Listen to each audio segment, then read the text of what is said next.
Andre Thomas was bone-tired. His 12-hour shift at Memorial Hospital had stretched into 14 when a colleague called in sick, and all he wanted was to get home, kick off his shoes, and sink into his couch. The setting sun painted the highway in shades of orange and gold as he drove, the radio playing softly in the background.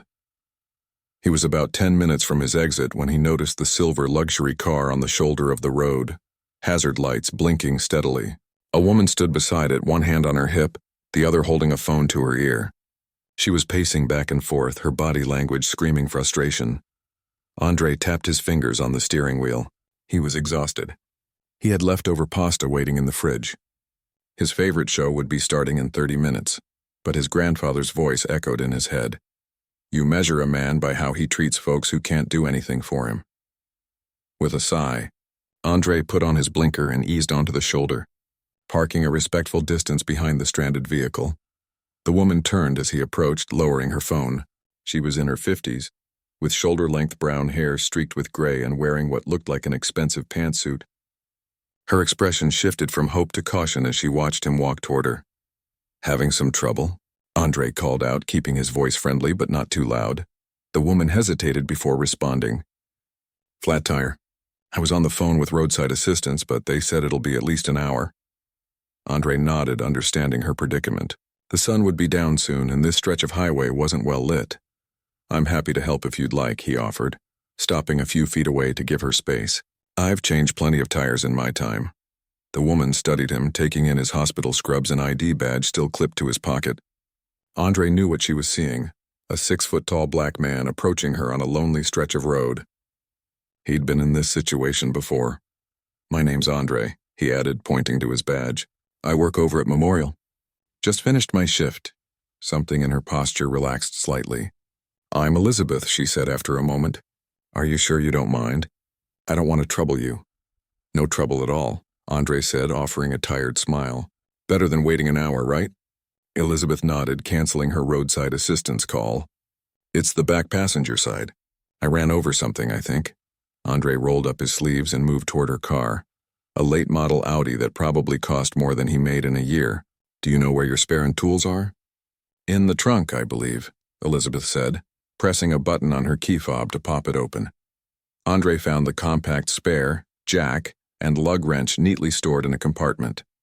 As he pulled them out, he noticed Elizabeth watching him, still keeping a careful distance.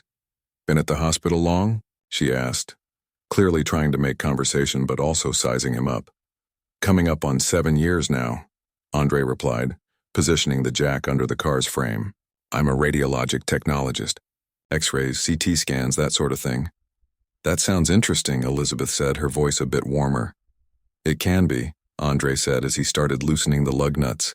Every day is different. Never a dull moment in healthcare. What about you? Heading home from work? Elizabeth nodded. Yes, I own a real estate agency downtown. Had a closing that ran late. Andre worked methodically, loosening all the lug nuts before jacking up the car. The familiar routine was almost soothing, despite his exhaustion. The evening was cooling down, and traffic hummed past them, cars occasionally slowing to look at the scene before speeding up again. Not a single one stopped to help. You seem to know what you're doing, Elizabeth observed as he removed the flat tire. Andre chuckled.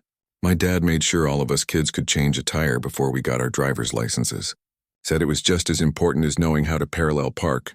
Smart man, Elizabeth commented. My husband used to handle these things. She paused. He passed away 3 years ago. Andre looked up, meeting her eyes briefly. I'm sorry to hear that. A moment of understanding passed between them, the simple human connection of shared experience. Andre had lost his grandfather, the man who raised him just 2 years earlier. Life throws us curveballs, he said, mounting the spare tire onto the hub. All we can do is keep moving forward. Elizabeth nodded, a small smile touching her lips. That's very true. The work went quickly after that. Andre secured the lug nuts in a star pattern, lowered the car, and then gave each nut a final tightening. The spare looked tiny compared to the regular tires, but it would get her where she needed to go. Remember, this is just a temporary spare, Andre said as he placed the flat tire and tools back in her trunk. You shouldn't drive over 50 miles per hour on it, and you'll want to get a real replacement as soon as possible. Elizabeth listened attentively, nodding. Thank you for explaining that. I'll call my usual service center tomorrow morning. Andre closed the trunk and wiped his hands on the small towel he kept in his car for emergencies. He could feel the dirt and grease under his fingernails, but it was worth it. The sky had darkened considerably, and he was glad he hadn't left her waiting for roadside assistance alone in the growing darkness. Well, you should be all set, he said, stepping back. Elizabeth reached for her purse. Please let me give you something for your trouble. I insist. Andre shook his head firmly. No need for that. Happy to help. But you've saved me so much time and hassle, she protested, still holding her wallet. Really, it's fine, Andre said. Maybe just help out the next person you see stuck on the side of the road. He smiled. Well, maybe not with a tire change specifically, but you know what I mean. Elizabeth looked at him for a long moment, then slowly put her wallet away. That's very kind of you. People don't often do things without expecting something in return these days. Andre shrugged. My grandfather would have stopped. Just paying it forward. Well, your grandfather raised a good man, Elizabeth said with genuine warmth. They said their goodbyes, and Andre waited until Elizabeth had safely merged back onto the highway before getting into his own car. His hands were dirty, his back ached from bending over the tire, and he definitely missed the start of his show. But the simple satisfaction of helping someone who needed it brought a certain peace that made the inconvenience worthwhile. As he drove the remaining miles to his apartment, Andre thought about Elizabeth's surprise at his refusal of payment. It wasn't the first time he'd encountered that reaction. People often seemed shocked by simple kindness, especially coming from him. Andre had learned early that as a large black man, he had to be conscious of how others perceived him. He worked extra hard to put people at ease, to be the kind of person his grandfather would be proud of. He pulled into his apartment complex, parked in his usual spot, and trudged up the stairs to his second-floor unit. Inside, he kicked off his shoes with relief, washed the grime from his hands, and heated up his leftover pasta. As he settled onto his couch with his dinner, he wondered if Elizabeth had made it home safely. What Andre didn't wonder about, what never even crossed his mind, was whether he'd see Elizabeth again. As far as he was concerned, their brief connection was complete. He'd helped a stranger, just as others had helped him throughout his life. The universe balanced itself out that way, his grandfather always said. The next day dawned sunny and clear. Andre had the day off, a rare weekday to himself, and he planned to make the most of it. Laundry first, then grocery shopping, maybe a run in the park if the weather held. Ordinary tasks for an ordinary day. He had no reason to think that his simple act of kindness the evening before would ripple forward, creating waves that would soon come back to him. As he sipped his morning coffee by the window, watching his neighbors head out to work, Andre couldn't possibly know that yesterday's good deed had set in motion events that would change the course of his life. For now, he was simply a tired healthcare worker enjoying a well-earned day off, completely unaware of the black SUV that would soon appear in his rearview mirror. Andre's day off had been perfectly ordinary, just the way he liked it. He'd tackled his mountain of laundry, restocked his fridge, and even squeezed in a 3-mile run at the local park. By the time his alarm went off at 5 the next morning, he felt refreshed and ready to face another long hospital shift. The early morning air had a crisp bite to it as Andre walked to his car, travel mug of coffee in hand. The parking lot of his apartment complex was quiet, most of his neighbors still bundled in their beds for another hour or two. Andre loved this peaceful time of day. Just him, the rising sun, and the occasional chorus of birdsong. He slid into the driver's seat of his 10-year-old Honda Civic, started the engine, and pulled out of the lot. The hospital was a 20-minute drive across town, giving him plenty of time to enjoy his coffee and mentally prepare for the day ahead. 3 back-to-back CT scans were scheduled first thing, followed by what would likely be a steady stream of emergency department X-rays. Andre was about halfway to work when he first noticed the black SUV. It caught his eye in the rearview mirror, mainly because of how clean it was, spotless black paint gleaming in the early morning sunlight. Windows tinted dark enough that he couldn't make out the driver. Not unusual in itself. Plenty of people in this town drove nice SUVs, but when Andre changed lanes, the SUV changed lanes too, maintaining the same distance behind him. Probably just headed in the same direction, he thought, taking a sip of coffee. The hospital was a major employer in town. Hundreds of people made this same commute every morning. But the prickle of awareness stayed with him, and he found himself checking the mirror more often than usual. The SUV remained there, 3 cars back all the way to the hospital parking garage. As Andre turned in, the vehicle continued past, and he let out a small breath he hadn't realized he was holding. Getting paranoid in your old age, he muttered to himself with a shake of his head. The morning passed in its usual blur of activity. Andre guided nervous patients through their scans, joked with the regular staff, and wolfed down a quick sandwich during his too-short lunch break. By mid-afternoon, the SUV was just a vague memory, overshadowed by the immediate demands of his job. His shift ended at 4, and Andre was more than ready to head home. The sky had clouded over during the day, threatening rain, and he quickened his pace to the parking garage, hoping to beat the worst of the weather. He was merging onto the highway when he saw it again, the same black SUV, or one identical to it 3 cars behind him, the same spotless paint, the same dark-tinted windows. This time a cold feeling settled in Andre's stomach. Once could be coincidence. Twice in the same day felt deliberate. Andre took the next exit, one he never used. The SUV followed, keeping the same careful distance. Heart pounding slightly harder now, Andre turned randomly into a shopping center, drove through the parking lot, and pulled back onto a side street. The SUV remained behind him, unhurried but persistent. Someone was following him. The realization sent a surge of adrenaline through his body.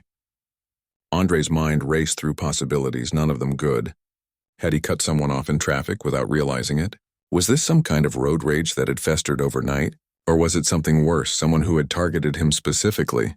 His thoughts flashed to the woman with the flat tire. Elizabeth. Had she somehow set him up? It seemed far-fetched, but Andre couldn't think of anything else unusual that had happened recently. He needed to know for sure.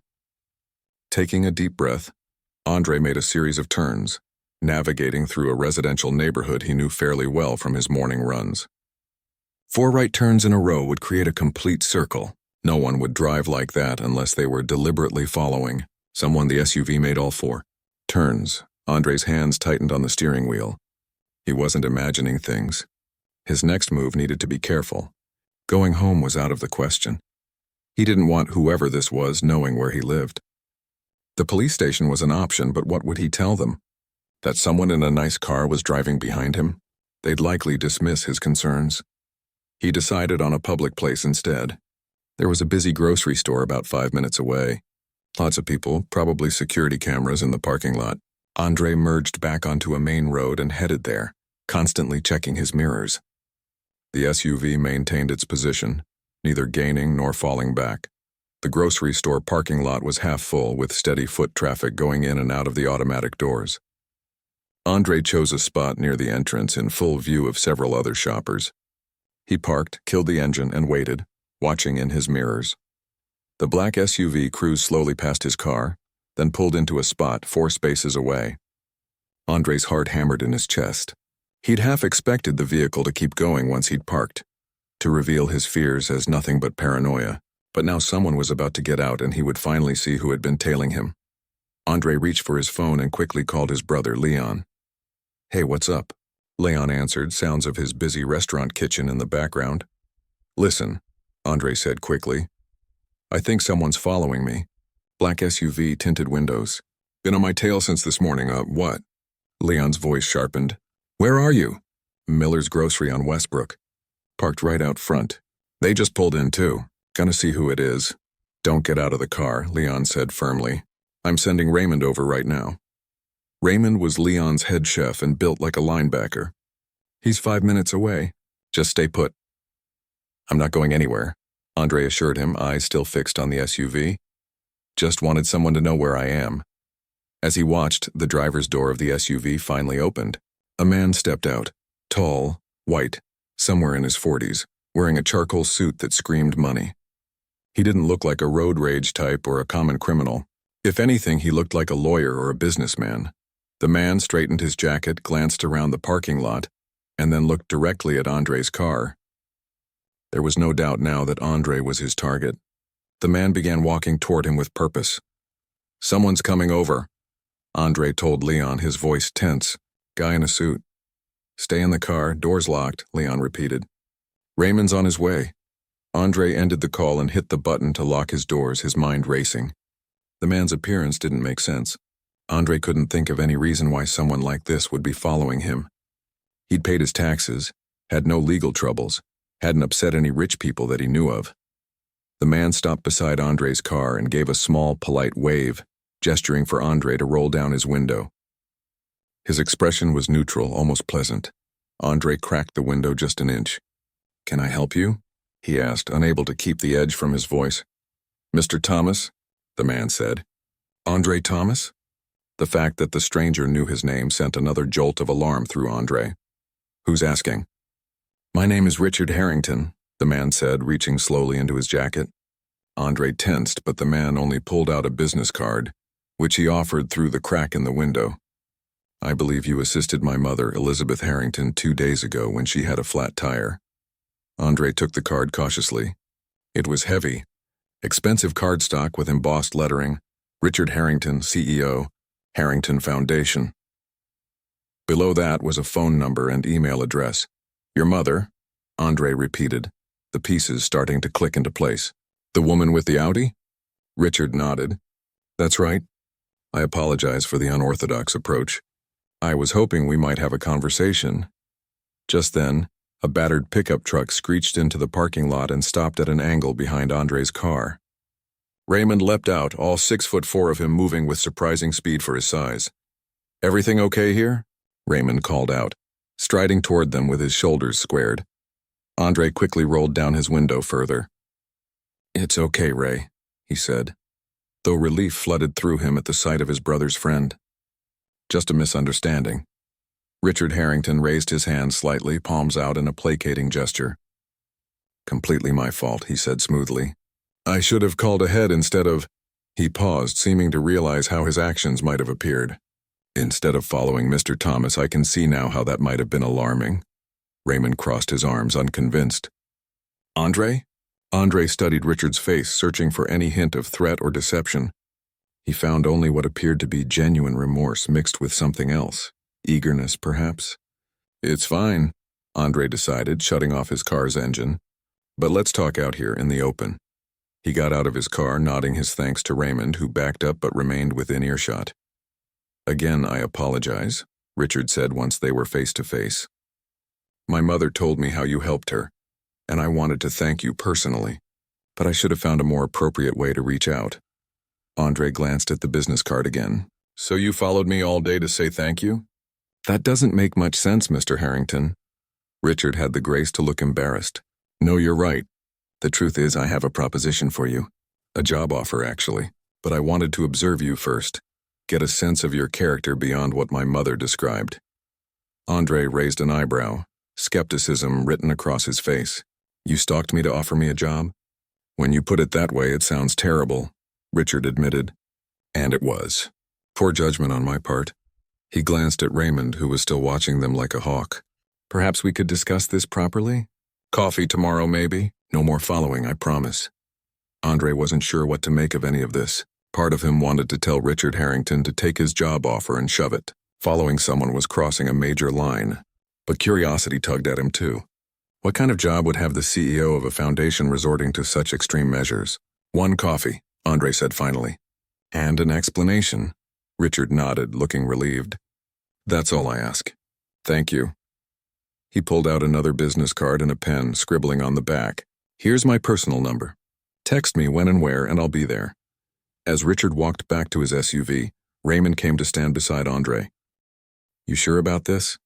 he asked, watching the vehicle pull away. "Guy seems sketchy as hell to me." Andre turned the business card over in his fingers, wondering the same thing himself. "Guess I'll find out tomorrow," he said. What he didn't know then was just how much that coffee meeting would change everything. Andre barely slept that night. He kept replaying the encounter in the grocery store parking lot, turning Richard Harrington's words over in his mind. A job offer? From the son of a woman whose tire he'd changed? It didn't add up. By morning, Andre had decided to meet Richard at a coffee shop downtown, busy enough to be safe but quiet enough for conversation. He'd also asked his brother Leon to swing by halfway through, just as an extra precaution. After texting the details to the number Richard had given him, Andre received an immediate confirmation. The coffee shop, been there, done that, was already bustling when Andre arrived 15 minutes early. He chose a table near the windows with a clear view of both the entrance and the street outside. Old habits from growing up in a rougher neighborhood died hard. Andre ordered a black coffee and waited, watching people stream in and out. Business people grabbing their morning fuel, college students with laptops and oversized headphones, retirees lingering over newspapers.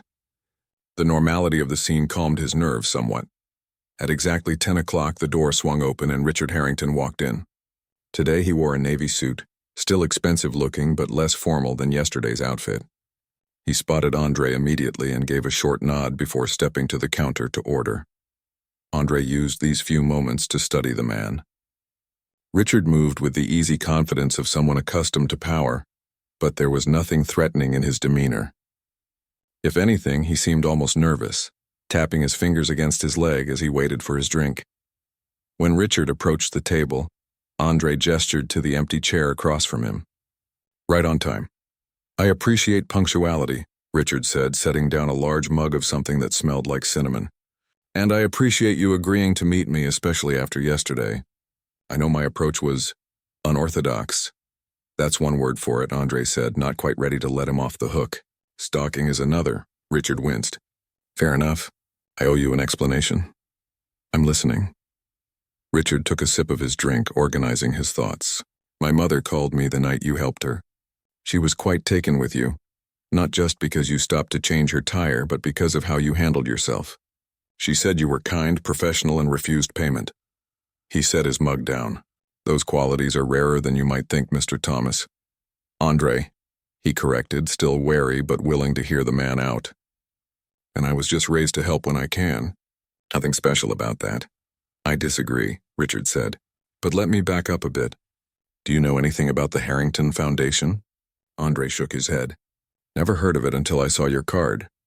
My father, Howard Harrington, made his fortune in pharmaceuticals. He passed away 3 years ago, leaving behind not just his business interest but also this foundation. Its mission is to improve healthcare access in underserved communities." Andre's interest was piqued despite his reservations. Community healthcare was something he felt strongly about, having grown up watching neighbors avoid medical care due to cost until small problems became life-threatening ones. "That sounds worthwhile," he acknowledged. "But what does it have to do with me?" Richard leaned forward. "We're launching a new initiative.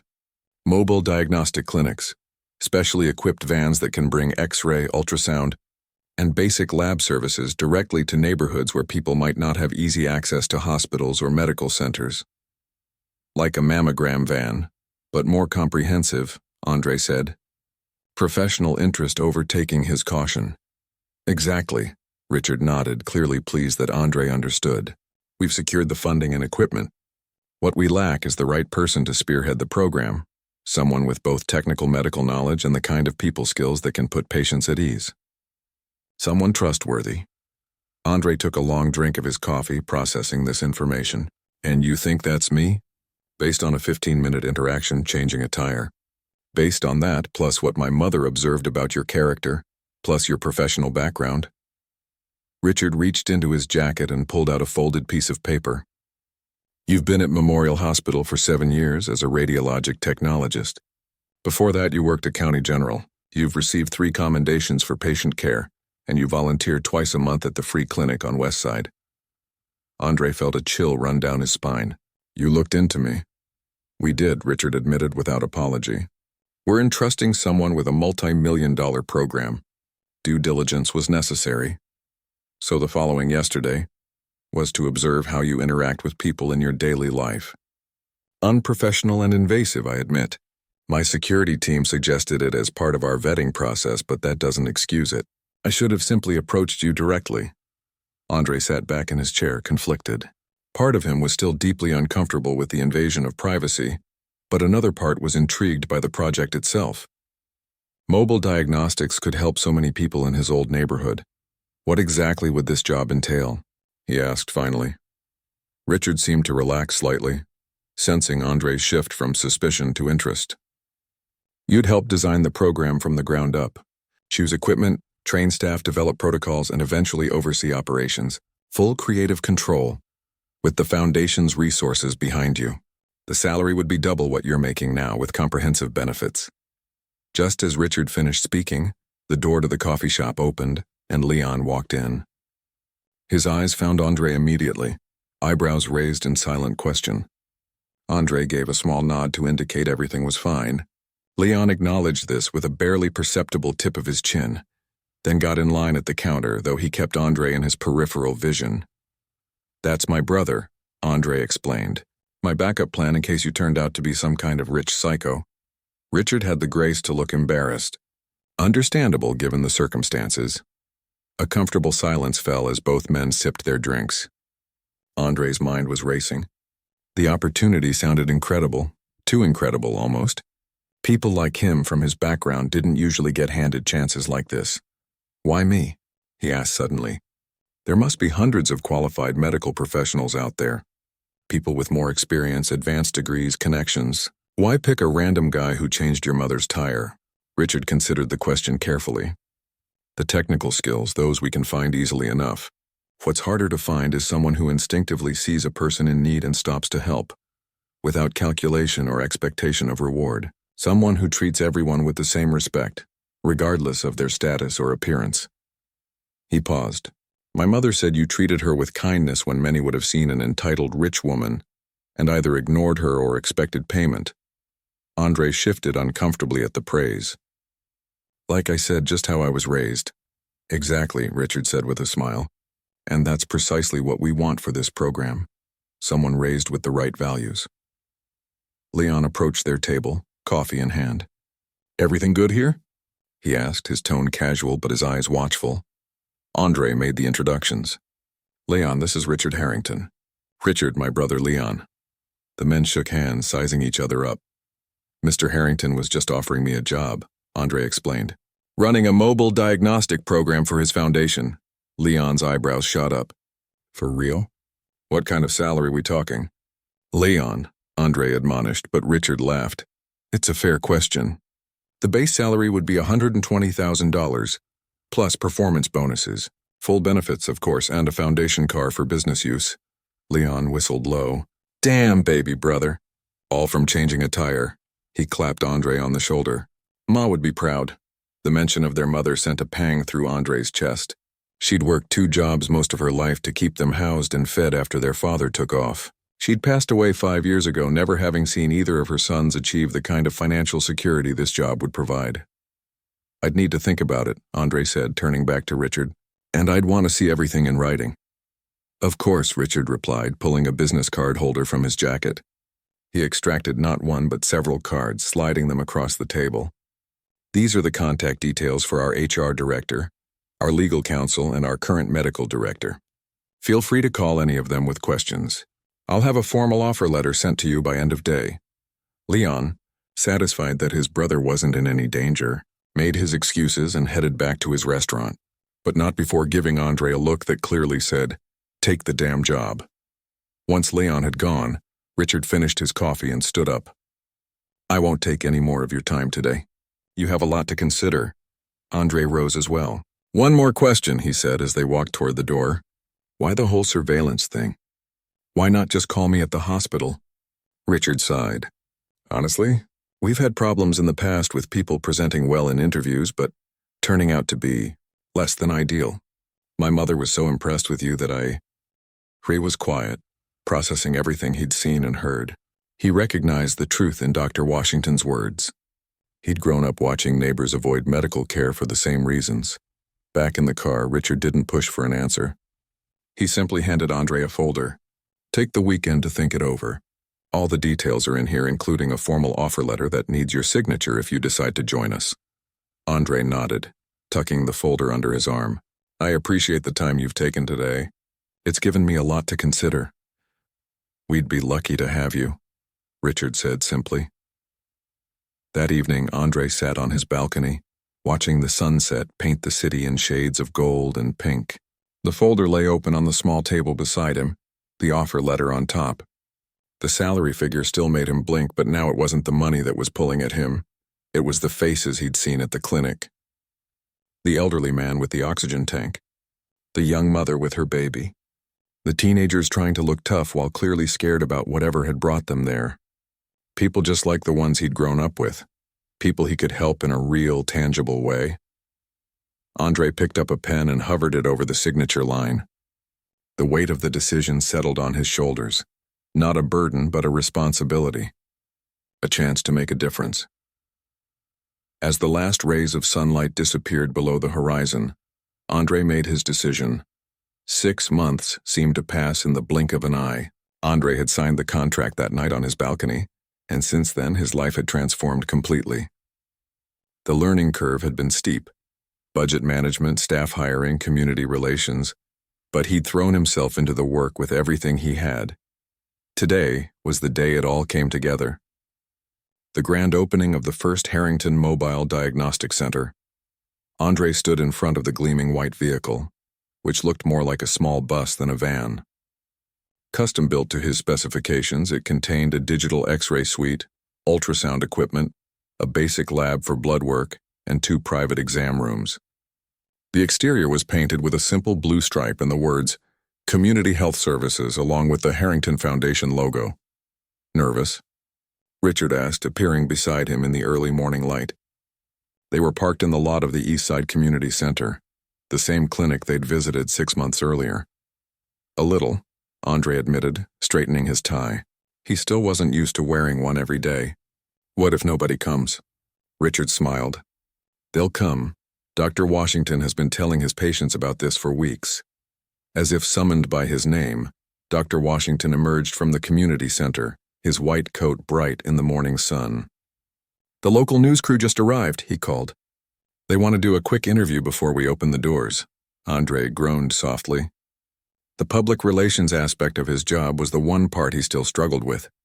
Give him a patient and a technical problem any day, but put a camera in his face and he felt like a deer in headlights. You'll be fine, Richard assured him. Just speak from the heart about why this matters. Easier said than done, Andre thought as he followed Dr. Washington toward a small news crew setting up near the entrance. A young reporter was checking her notes while a cameraman adjusted his equipment. Mr. Thomas, I'm Olivia from Channel 7, the reporter said, extending her hand. We'd love to get a few words about today's launch. Andre shook her hand, willing his heartbeat to slow down. Happy to help, he said, sounding calmer than he felt. The interview was mercifully brief. Olivia asked about the services the mobile unit would provide, how many patients they expected to serve, and what neighborhoods they planned to visit. And what made you want to take on this role? She asked as a final question. Andre paused, thinking about the journey that had led him here. I grew up not far from this community center, he said slowly. I saw what happens when people can't afford basic health care. Small problems become big ones. Preventable conditions cause lasting damage. Sometimes people die from things that could have been treated if caught early. He glanced toward the mobile unit, feeling a surge of pride. This program is about changing that reality, one neighborhood at a time. Olivia thanked him and the cameraman lowered his equipment. As they walked away, Andre heard Olivia say, That's our lead quote right there. By 9 o'clock, a small crowd had gathered. Community members, foundation staff, even a few of Andre's former colleagues from the hospital who'd taken the morning off to support him. Andre spotted Leon near the back, giving him a thumbs up. But the person who caught Andre's attention most was an elegant older woman standing beside Richard. Elizabeth Harrington, dressed in a simple blue dress, her gray-streaked hair swept into a neat bun. The woman whose flat tire had somehow led to all of this. Richard stepped forward to make a brief speech, thanking various people who had helped make the program possible. Andre only half listened, his mind on the practical details of the day ahead. They had 23 appointments scheduled. Patients referred by Dr. Washington who needed diagnostic services the small clinic couldn't provide. And none of this would be happening, Richard was saying, without the vision and leadership of our program director. Andre Thomas. Applause broke out, pulling Andre back to the moment. Richard gestured for him to come forward. This wasn't part of the plan, and Andre shot Richard a quick glare as he stepped up beside him. Just a few words, Richard whispered. Andre looked out at the small gathering, his nervousness fading as he recognized the importance of the moment. Thank you all for being here, he began. Today marks the beginning of something I believe will make a real difference in our community. He spoke briefly about the services they would offer, the schedule of neighborhoods they would visit, and the partnerships they were building with local clinics. As he talked, he noticed Elizabeth Harrington watching him with a warm smile. "I want to thank the Harrington Foundation for their trust and support," Andre continued. "And I'd like to recognize someone special who's here today." He gestured toward Elizabeth. "Mrs. Harrington, your flat tire led to all of this. Sometimes life's little problems turn into unexpected blessings." Elizabeth nodded graciously, clearly touched by the acknowledgement. "With that said," Andre concluded, "let's cut this ribbon and get to work." Richard handed him a large pair of ceremonial scissors. Together with Dr. Washington, Andre cut the blue ribbon stretched across the mobile unit's entrance. More applause followed, and people began to mingle, some touring the vehicle while others enjoyed the refreshments set up on nearby tables. Elizabeth made her way over to Andre. "Mr. Thomas," she said, extending her hand. "It's nice to formally meet you. Our previous encounter was so brief." Andre shook her hand. "Please call me Andre, and brief or not, it was life-changing, apparently," she smiled. "For both of us, I think. My late husband would be thrilled to see his vision coming to life like this. And Richard speaks very highly of your work these past months." Before Andre could respond, Dr. Washington approached with an elderly woman leaning heavily on a cane. "Sorry to interrupt," he said, "but Mrs. Parker here is our first scheduled patient. She needs an X-ray of her hip, and she's been waiting 3 months for an appointment at County." Andre immediately switched to professional mode. "Of course, Mrs. Parker, I'm Andre Thomas. Would you like to come inside and see our new facility?" The elderly woman looked up at him with hope in her rheumy eyes. "You really going to take pictures of my hip today?" "Not next month or next year, but today?" "Yes, ma'am," Andre assured her. "Today." As he helped Mrs. Parker up the steps into the mobile unit, Andre felt a profound sense of rightness wash over him. This was why he'd taken the risk. This moment, this patient, this need being met. The morning passed in a blur of activity. X-rays, ultrasounds, blood draws. Each patient came with a story, a worry, a need. Andre moved between technical work and patient care, exactly the bridge that Richard and Dr. Chen had envisioned him being. During a brief lunch break, Andre stepped outside for some fresh air. The news crew had long since departed, and the crowd had dispersed. Only a few Foundation staff remained, including Richard, who was speaking with a group of people Andre didn't recognize. Leon appeared at his side, offering a bottle of water. "So, baby brother, you made it," Andre took the water gratefully. "We've got a long way to go still. This is just day 1. Still," Leon insisted, "look at what you've already done. Look at this." He gestured toward the mobile unit. "You think Ma ever imagined her boy would be running something like this?" The mention of their mother brought a lump to Andre's throat. "I wish she could have seen it. She sees it," Leon said with quiet certainty. "And she's proud as—" By late afternoon, they had served 25 patients, the original 23 plus 2 walk-ins Dr. Washington had added. As the last patient left, Andre began the process of shutting down the equipment and securing everything for transport. Elizabeth Harrington appeared in the doorway of the X-ray room. "May I come in?" she asked. "Of course," Andre said, surprised. He'd thought she'd left hours ago. Elizabeth looked around the compact but well-designed space. "Richard told me you redesigned the entire layout of the vehicle, that you insisted on certain equipment brands even though they were more expensive." Andre nodded. "I wanted the best tools possible. These communities deserve nothing less." "I agree," Elizabeth said. "That's why I wanted to give you this personally." She handed him an envelope. Inside, Andre found a letter authorizing funding for 2 additional mobile units, effectively tripling the program's reach. "Mrs. Harrington," he began, stunned by the gesture. "This is incredible." "But the Foundation's board approved it unanimously," she interrupted gently, "based entirely on the strength of your work these past months. This wasn't charity, Andre. It was earned." After Elizabeth left, Andre sat alone in the quiet mobile unit, the letter still in his hands. Through the window, he could see the community center where he'd once come for free lunch programs as a child. Now he was bringing healthcare to this same neighborhood, all because he'd stopped to help a stranger change a tire. The next morning, Andre arrived early at the Foundation offices for a staff meeting. As he walked through the parking garage, he passed a familiar black SUV and couldn't help but smile at how his feelings toward the vehicle had changed. What had once caused fear and suspicion now represented opportunity and purpose. In the elevator, Andre checked his schedule for the day. The mobile unit would be visiting a senior living center across town. New staff needed training. Reports had to be filed. The work was challenging. The days were long, but for the first time in his career, Andre felt he was exactly where he needed to be, doing exactly what he was meant to do.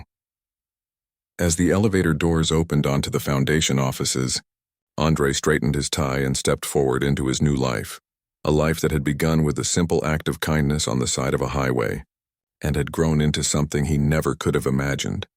Sometimes, he thought, the best journeys begin with a flat tire.